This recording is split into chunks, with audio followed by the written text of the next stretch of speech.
welcome to Ari's Palette. If you're new here and if you're returning, hey friend, I missed you. Just go ahead and hit the subscribe button now because we're gonna grow together. We're definitely gonna catch a vibe and we're creating something beautiful. We're joined by a guest today.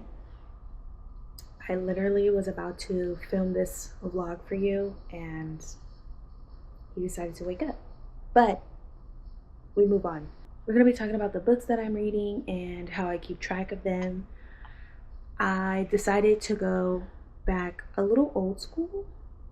I don't know if the kids do it now. I'm not a child, but back when I was in school and during the summer, my mom used to have me do like that summer reading vlog. And it just made me think back to like, I like to read. What made me think about it was I like to read. I saw that they're making a book, a movie out of Verity. And I was like, I know I read that book. I remember reading it. I used to live in Texas. I had a coworker who read Verity and she was like, I love this book. It's so good. Can I share it with you? Sure. I read the book and now today I don't remember what that book was about. So I decided to create my own book report, like notebook. So this is her. She's so beautiful, so cute. Here is my 2026 book journal. Down here I have like a monthly book recap that I'm not keeping up with. And then in my breakdown, I want to write about the genre, my thoughts, I give it a rating, and my takeaways. So that's what's going on. Here is I was having some technical difficulties, as we could see. But here's my books read page. I'm only on book 3. My goal is 50 books this year, which I think I could do. I'm on book 3. So in the first column, I have this column right here. I have the book and the book title and the author. This is how many pages it is, and I'll give you a close-up. This is the dates that I started and finished, and then this is my rating and the genre. Let me, I'll show you after. I'll insert some photos. I have 2 pages of that, and I numbered it all the way down to 50. Or there's my 50, and then I have 54, and then I decided to give myself another free page in case I'm reading more books. So my first book that I finished was Say You'll Remember Me by Abby Jimenez. I know her from TikTok. She just happens to be a writer and previously a bakery owner. You know, no, this isn't a sponsored post. However, she's funny on there, so I was like, let me give her books a chance. And this is my summary. And I felt really good about my summary, the genre, my thoughts, and my rating and takeaway.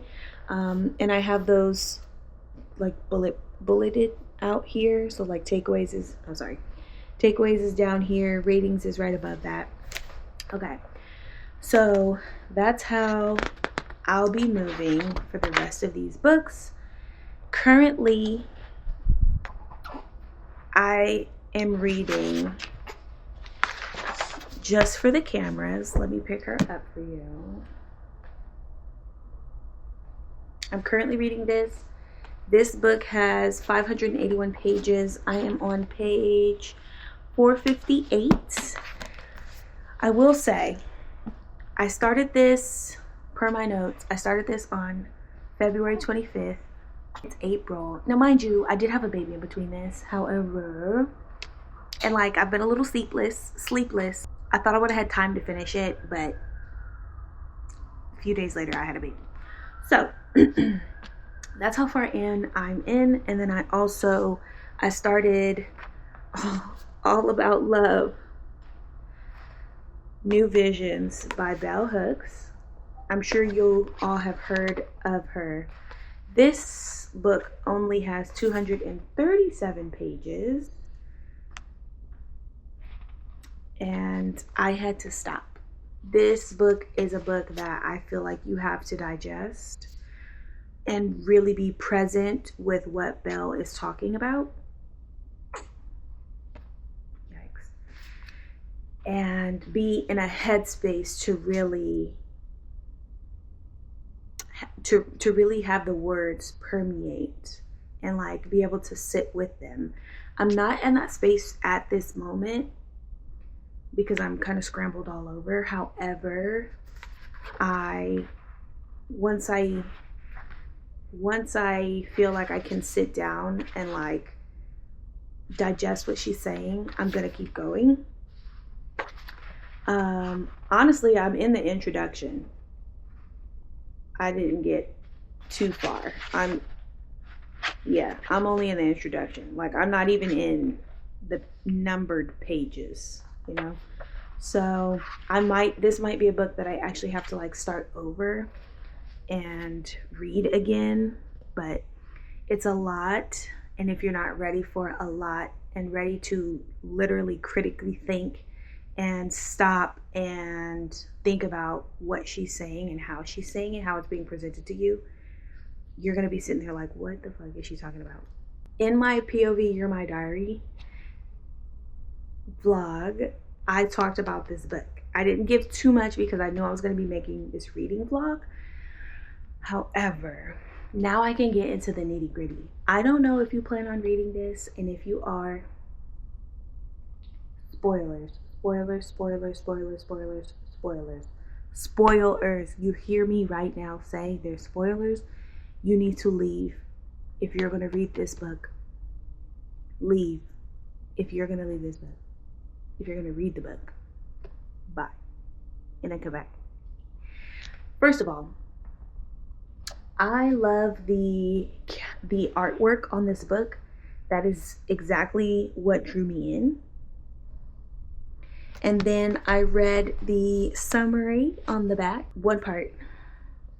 The banter is sharp, the tension is electric, and the more they pretend to play nice for the press, the more their fake flirtation starts to feel like something dangerously real. I'm in it. I'm ready. I should have known that this book was going to have some, I don't even want to call it smut. I just knew that it was going to have a little, I should have known it was going to have a little something in it. Okay, so boom. Miss Meghan Quinn. The book starts out with us getting to know, actually, who is the first chapter? There's a prologue. I forgot there was a prologue. Damn. Okay. The prologue starts with Graydon. Then we move into Graydon for chapter 1. And then we meet Maple. Graydon is a football player who he's been on this team. They are in San Francisco. He's been on this football team for who knows how long. And now he has to do PR for his team. He doesn't like to do public appearances, but he has to. Okay, cool. Then he is paired up with 2 other sports players, a hockey player and a baseball player, all in San Francisco, to be partnered with the San Francisco Zoo. They each have their own person. Graydon's person is Maple. Maple is in it to bring awareness to the flamingos. They have a horrible exhibit. People come to the zoo, don't want to see the exhibit because it's trash. Like, visually trash, ugly. He's mean, she's preppy, you know, here's what I need you to do, whatever. The tone of the book then shifts to them, Graydon and Maple, deciding to be in a PR relationship. They create an Instagram, bringing awareness to the football team and then to the flamingos that need assistance donations. Mind you, through all this, Graydon is mean as hell. Maple's like, I hate him so bad, but he still got soft and kind eyes. Okay, then he starts to show her a little bit of like his soft side, but he's still mean as hell. Okay, cool. Fast forward, they come to this agreement to like do this PR relationship. Then they start to have feelings for each other. And now, fast forwarding more, they're in a relationship. They've decided to be boyfriend and girlfriend. He's taking her on a beautiful first date. Nice. They have sex. Cool, no problem. I've read plenty of books with sex scenes. I will preface this by saying, had I read this maybe 4 months ago, I might have a difference of opinion. However, I'm reading it now. I don't want to finish it. And honestly, the sex scenes aren't even steaming for me.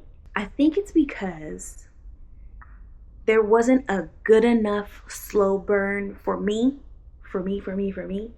There wasn't a good enough slow burn for me to want them to have sex, to relieve the tension. You know what I mean? Like, it wasn't even like he wasn't nice to her. Here's my thing. Had he come in being nice to her and then like noticed, oh, she thinks I'm hot, and kind of like played into that. There were some parts where he would like send her a shirtless selfie, and you know, we get her point of view and she's like, oh my god, he's so hot, hottest guy I've ever seen. And then he would flip back to cold.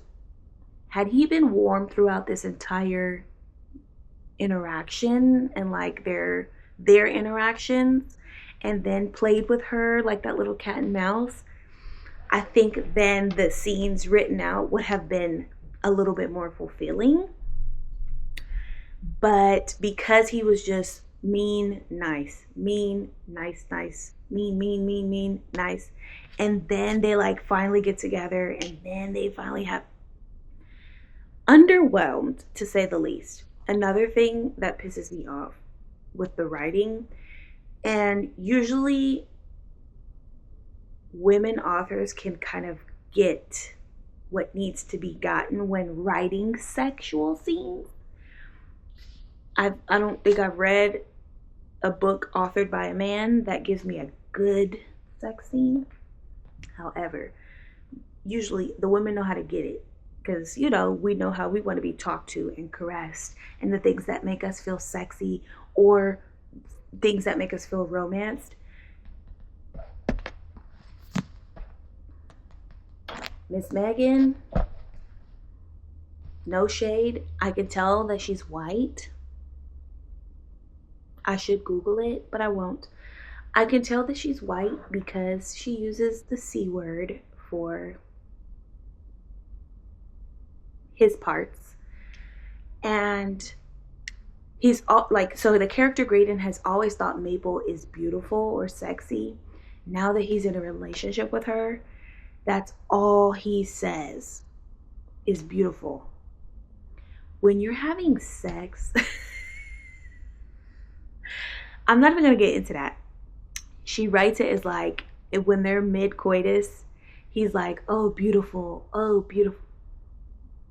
I don't know why I'm cringed out. I'm just so icked out that he's calling her beautiful. And I know people do it, but I don't know. Something about reading him or reading his character say that, I want to skip. I want to fast forward, and it's a book, and I can only move my eyes so fast. So that's another thing that's stopping me from like getting into the scenes.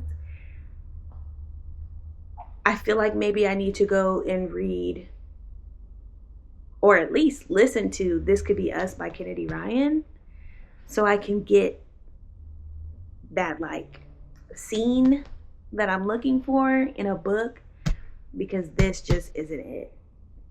Very visually pleasing paperback.